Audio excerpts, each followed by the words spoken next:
recording. All right.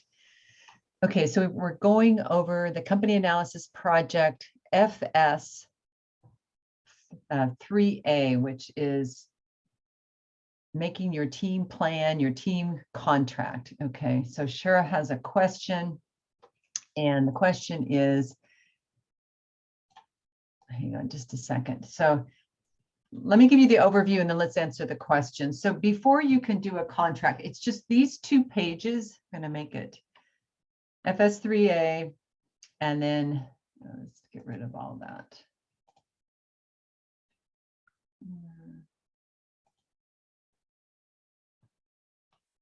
So the first thing you do is you load in all your contact information for your team. You can just route that around to your team.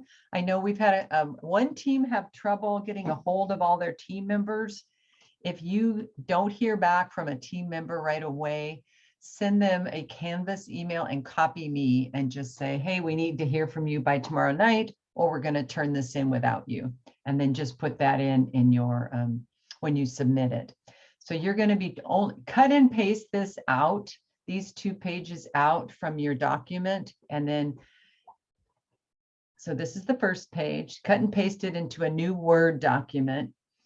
Everybody's name, I've given you a sample name, when I'm available, and how I can be reached.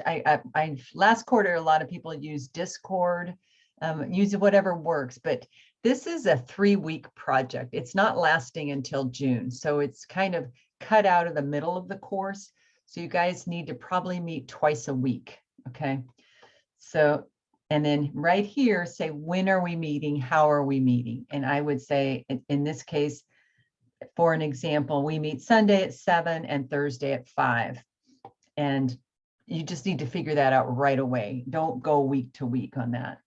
Where, when, and how, you could say Discord or whatever, and then set up an agenda. And then here's where Shara's question comes up. So what I've done here is make one of your people the chair, and that person will kind of organize the meetings and any to-do lists that come out of the meetings.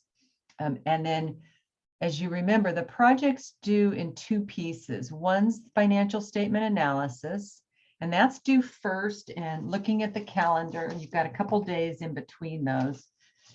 I think that's due like on a Thursday.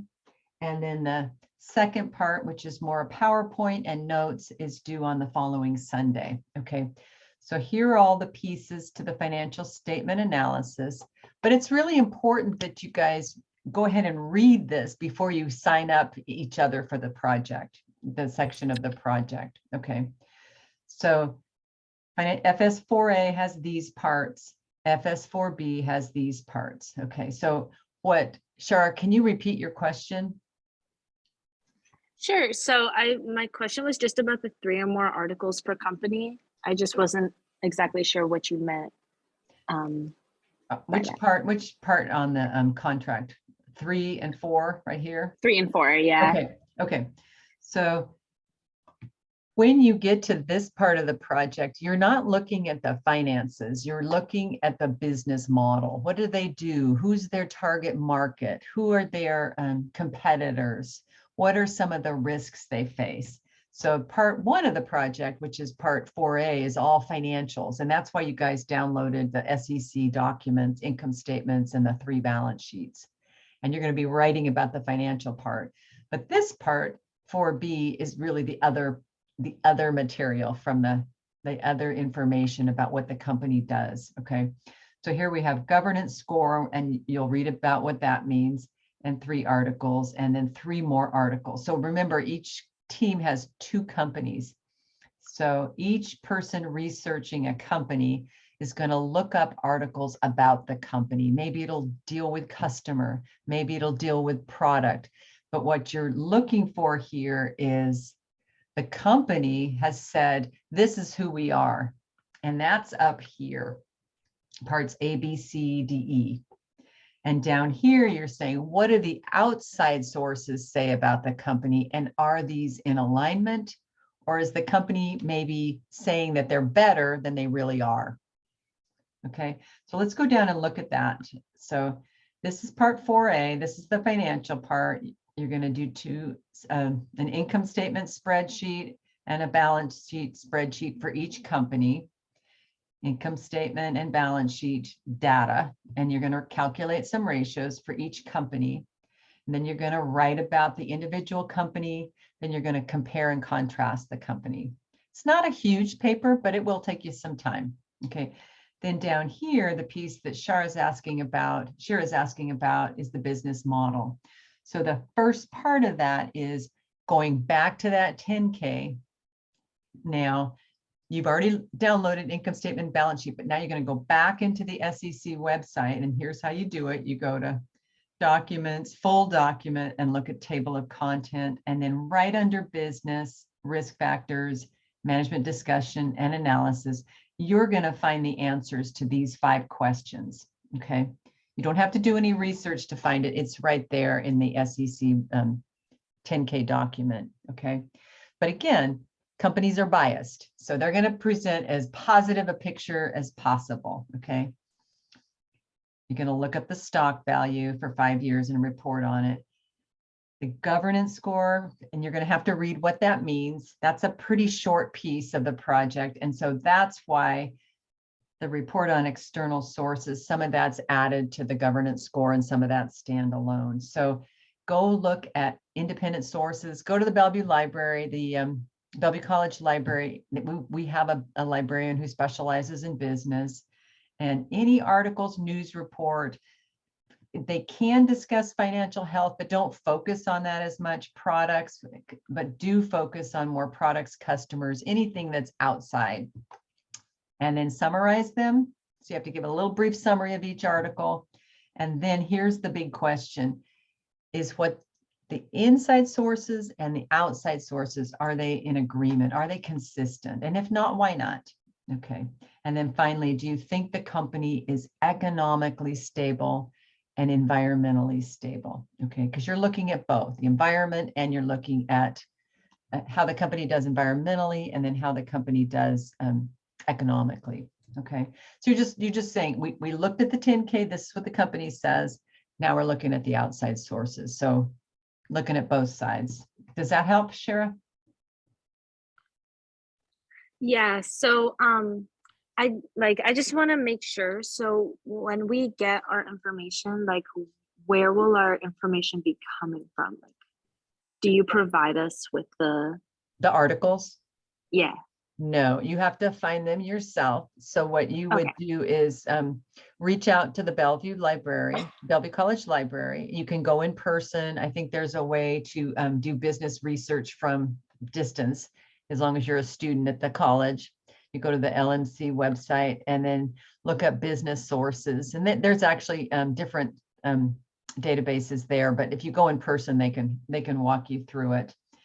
And then you just Google your company within those sources. I shouldn't say Google, you search on your company within those sources, and some sources will pop up. And so you may end up reading 10 sources and saying, well, these are the ones that are these 3 are the most relevant that I think are most interesting. So, and you're looking at article titles that kind of correspond to the company's business model, the company's customers, what the company is saying are their strength, what the company is saying is risk, and whether there's growth opportunity, okay?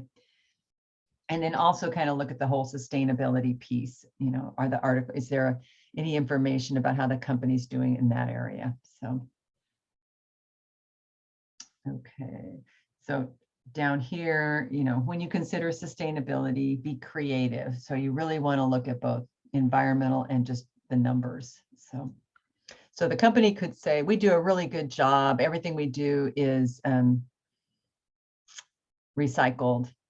And then the outside sources say, no, they actually don't do as good a job. They could do better. Their competitors are doing better. So you would be comparing and contrasting that and saying, the outside articles are not consistent with what the company says in that case with respect to recycling.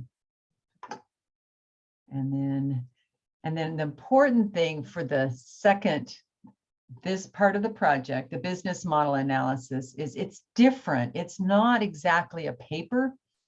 This second part of the project, this part of the project is a PowerPoint presentation, but you must include detailed notes. And so the way you do that is if you go into PowerPoint, there's a way to put notes and type them into the PowerPoint. And then they're super easy to read, and it would be just as if you were doing a formal presentation, okay? And then as a team, you are going to make a Zoom presentation, record it, or you can do it live in front of me during my office hours. But most students prefer to do a recorded Zoom presentation and then upload it. And be sure to put the full appendix here. Don't leave that out. But that's down the road. So as you're filling out the contract here, let's go back to that.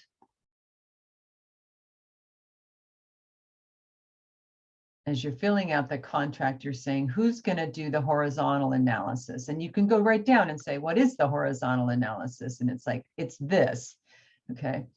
It says horizontal analysis, so you can map it to what you're doing. And some teams like to say, you do one company and I'll do the other company. So they have two separate team members do that. And then you want a due date that's close to the, you need to show progress a week later when you turn in your status report. You don't need to finish it, but you need to show progress. So if you've started the horizontal analysis and you haven't finished it, that's okay. But a week later, you upload it and show me that you've started. Okay. All right. And I put all here because I think the final review needs to be done by everybody, but the rest of this you can divide up. So if you want to put two names here, you can for company one, company two. All right. And then same down here. So everybody on the team needs a job. So, all right. Any more questions on the project? All right, I'm going to stop the recording.